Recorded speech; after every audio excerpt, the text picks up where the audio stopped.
If you're tired of feeling low energy or struggling with your diet, this could be the wake-up call you need. In this video, Dr. Casey Means breaks down the top 3 ingredients, dubbed the Unholy Trinity, that are sabotaging your health. Learn what they are and why eliminating these can change everything.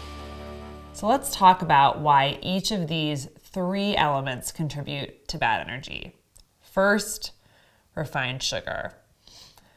I hate to say this, and it sounds a little dramatic, but refined added sugar causes astronomically more deaths and disability per year than COVID-19 and fentanyl overdoses combined. We need to see refined added sugar for what it is: an addictive, dangerous drug that has been included in 74% of the foods in the US food system and for which the body needs 0 grams in a lifetime. Of all the levers most damaging to our cells and preventing good energy, I believe the worst offender is added sugar. This substance has become a mainstay of our food system that we and our children eat regularly in massive quantities.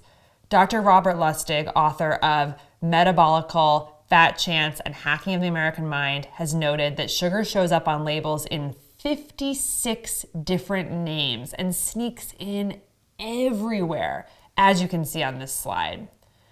While dozens of types of refined sugar are added to foods, chief among the offenders is high fructose corn syrup, which is essentially a brand new substance in the context of human history. It was actually invented in the 1970s and now is literally wreaking havoc on the ability of our cells to make energy and to make ATP.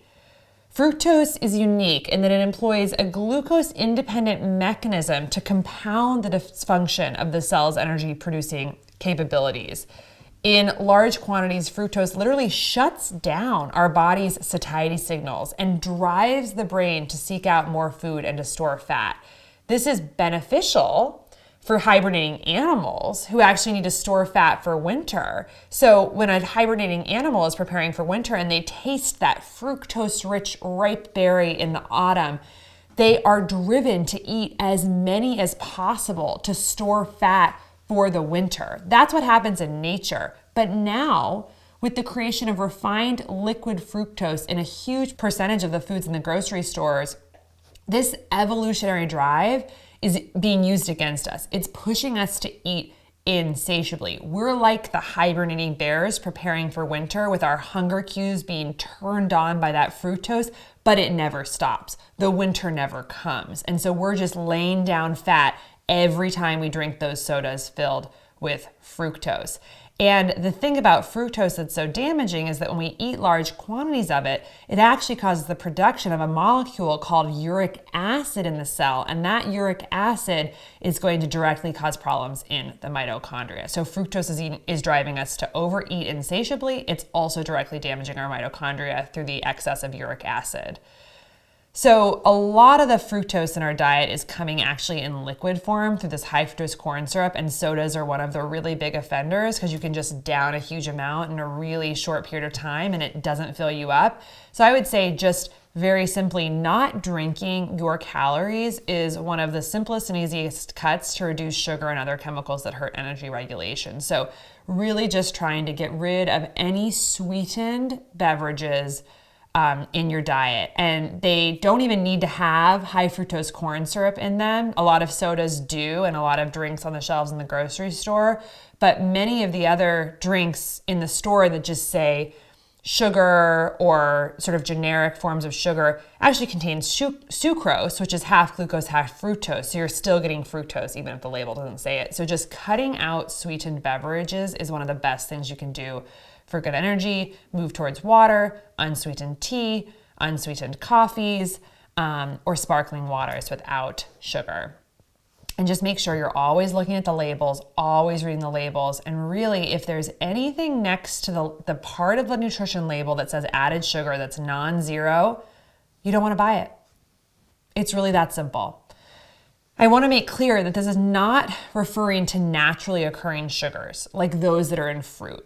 Those sugars are okay because they are surrounded by fiber and vitamins and minerals and other nutrients. It's the refined, ultra-processed sugars that are going to overwhelm the body, hijack our normal biologic processes, and cause bad energy. So moving on, we're going to talk about the second on the Unholy Trinity list, and this is refined industrial vegetables and seed oils. Also a very modern phenomenon and something new that our body is having to deal with, and that's breaking us. So let me start with a story on seed oils. When I was visiting my dad recently, who is just such an amazing health conscious individual, I was scanning his fridge and he just made a trip to Whole Foods in preparation of my visit.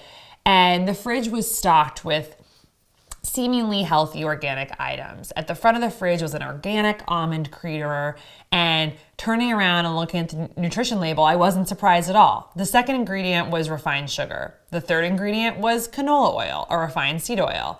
And then next to this almond creamer, that had its sort of healthy label, was an organic hummus. And of course, third ingredient in the hummus was canola oil, an industrial seed oil. And this is my dad, who's like houses full of health books. He makes a huge effort to be healthy. He grows his own vegetables. But even with the best intentions these days, with going to the healthy stores, trying to buy the healthy products, these substances, these refined industrial seed oils, are a primary ingredient in literally almost every processed food on the shelf today. And most of us are just falling victim to these inflammatory oils, and it's really wreaking havoc on our health.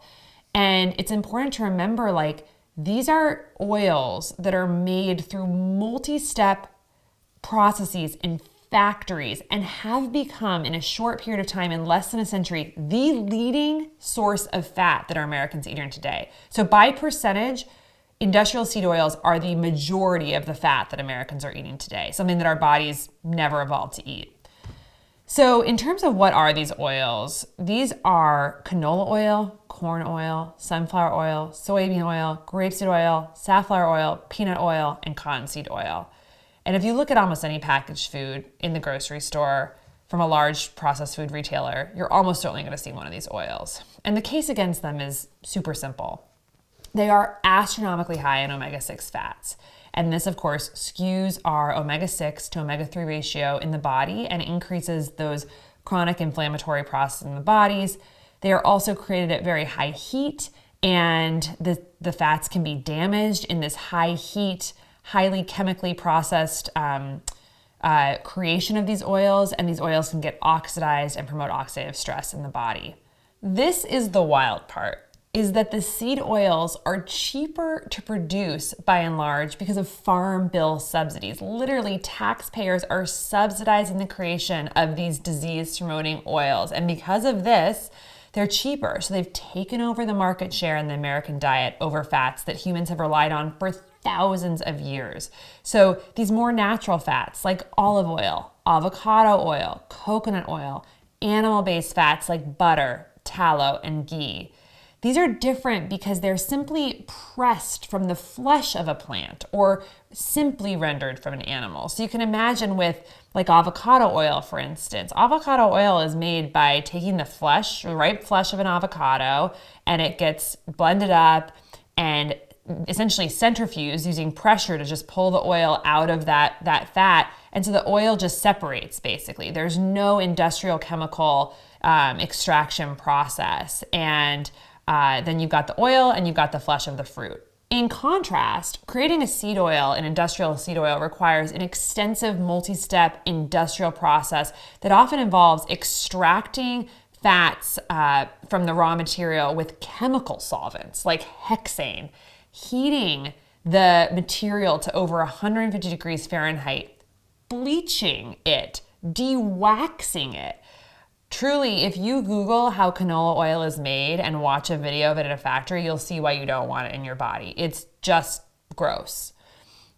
Instead, cook with organic olive oil, avocado oil, coconut oil, butter, or ghee. Primarily use these products that are much closer to nature and haven't gone through so many steps between the ground or the animal and your plate. They haven't gone through the extensive heat and stripping processes that can add damaging additives to the product or to destabilize the fat so it's leading to inflammation and oxidative stress in the body.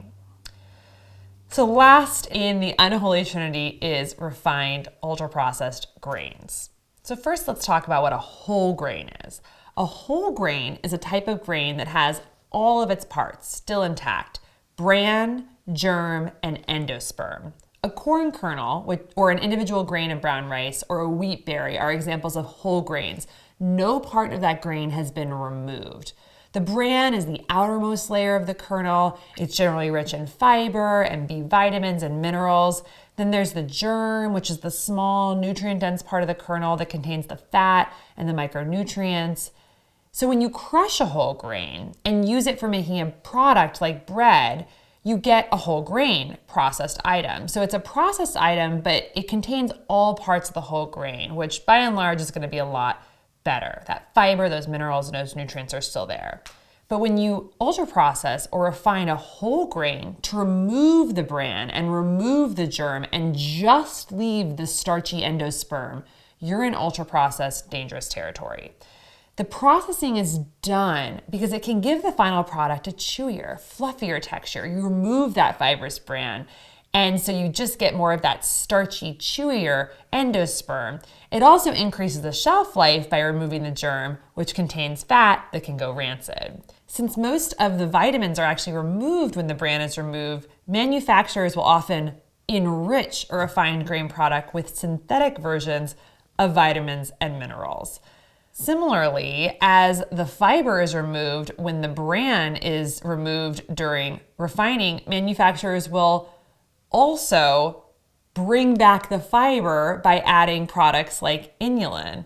So it's just sort of this strange, weird, Frankenstein-like way of making food where you take out all this natural stuff that came from the earth and then put it back in with synthetic versions, which just doesn't really make sense to me.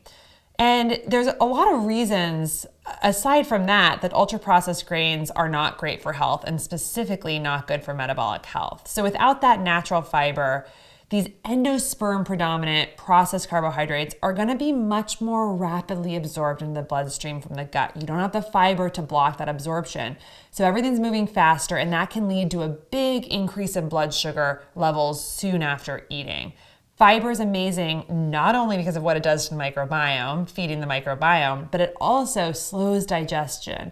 And when you eat foods with fiber, you actually may not even take in all the total carbohydrate from that food. It literally blocks some of the carbohydrate from going into the body. So this contributes to more stable blood sugar while also supporting the health of the microbiome, which in turn supports our metabolic health.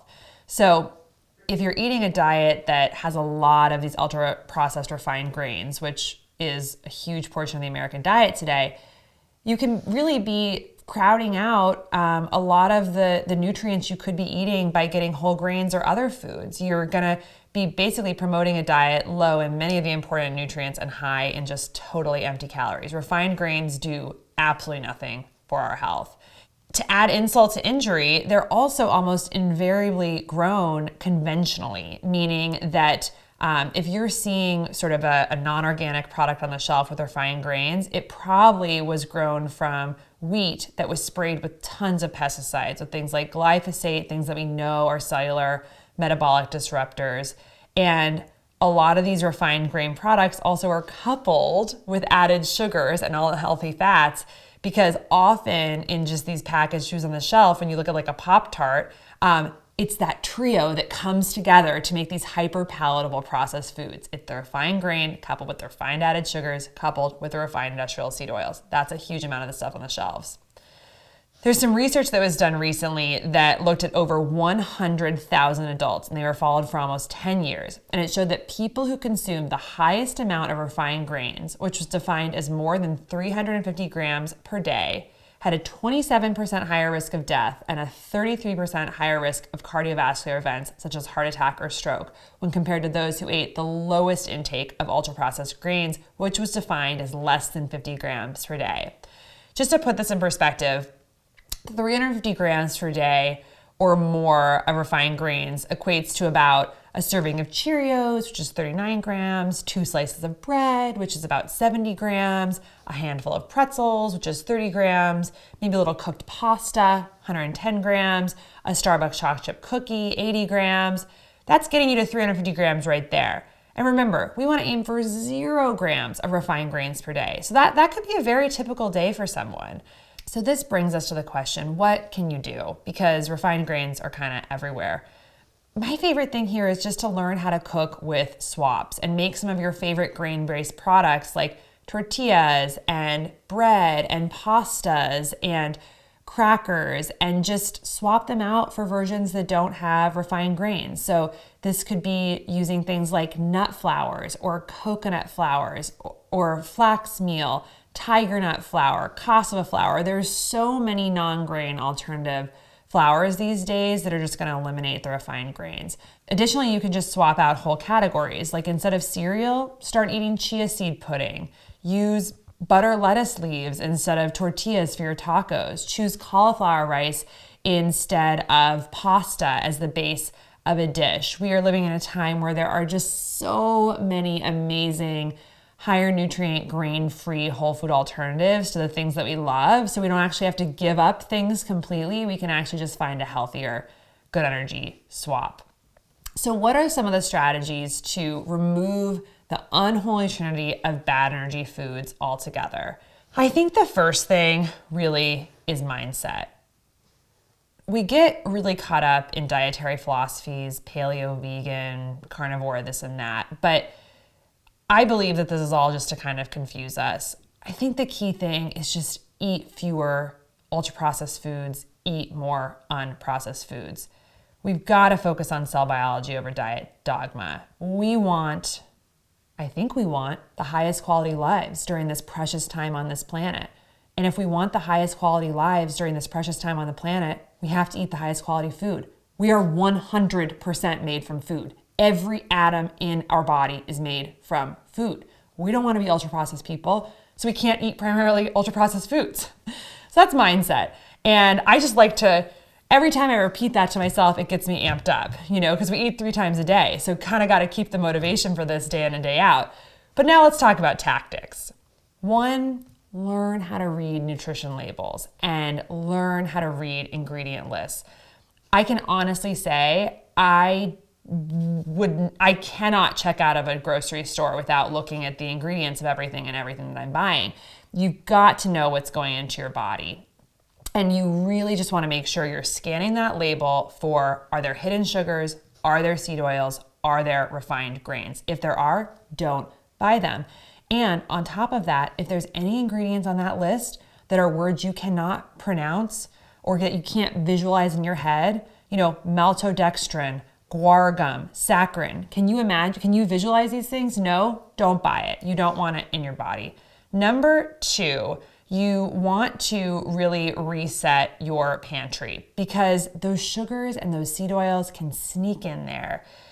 And, things like ketchup these days have refined added sugar. Salad dressings. It's amazing how these things get snuck in there. So read the labels in your pantry. And instead of, if it feels too much to just sort of throw everything out, what you can do is next time you're out of something, just replace it with a swap, with an alternative that doesn't have the unholy trinity. So if your Heinz ketchup has added sugar in it, which it does, when you're done with it, buy Primal Kitchen's ketchup, which has no sugar in it. Just make these small swaps next time you're buying something. If you're out of white flour, go for almond flour or a grain-free flour next time you go to the grocery store. When you're out of your canola or vegetable oil, next time replace it with organic avocado oil. The third thing I'd say is to just really stock up on frozen organic fruits and vegetables. This is one of the easiest ways to eat healthy. It's just to surround yourself with accessible, healthy food. I keep so many bags of frozen cauliflower rice in my freezer, frozen broccoli rice. I've got lots of bags of frozen low glycemic berries in the freezer so that whenever I want to make an easy meal, I've got a great base in there that's grain-free, and then I can just defrost some ground grass-fed meat or chicken and throw it all together and have a meal in 15 minutes. It also, fun fact, takes a lot less time to make cauliflower rice than white rice. So just really good to have a freezer stocked with some of these whole foods, organic, good energy ingredients for simple meals. And the last thing I would just suggest so much is to get as much of your food from the farmer's market as you can.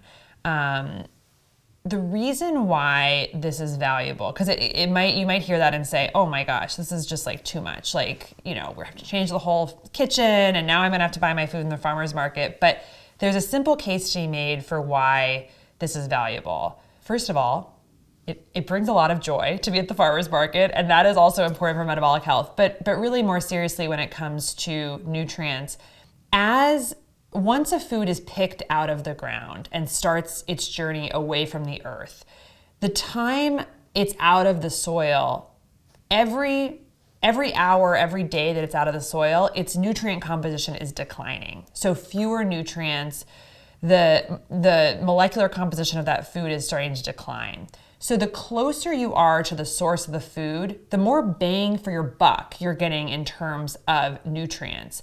And if you buy it from the farmer's market, you can talk to the farmer about whether there are pesticides used or toxins on the food. So by getting it closer to the source, you're getting way more nutrients. So if you think of like nutrients per dollar, your best bet is always going to be at the farmer's market. And it's doubly good because you are not going to have the metabolism busting toxins and pesticides on the food. So with all that said, let's do a quick recap. Hopefully after watching this video, you have some more tools to minimize bad energy foods in your life, the refined sugar, refined seed oils, and refined grains, and get excited about finding delicious swaps that are out there.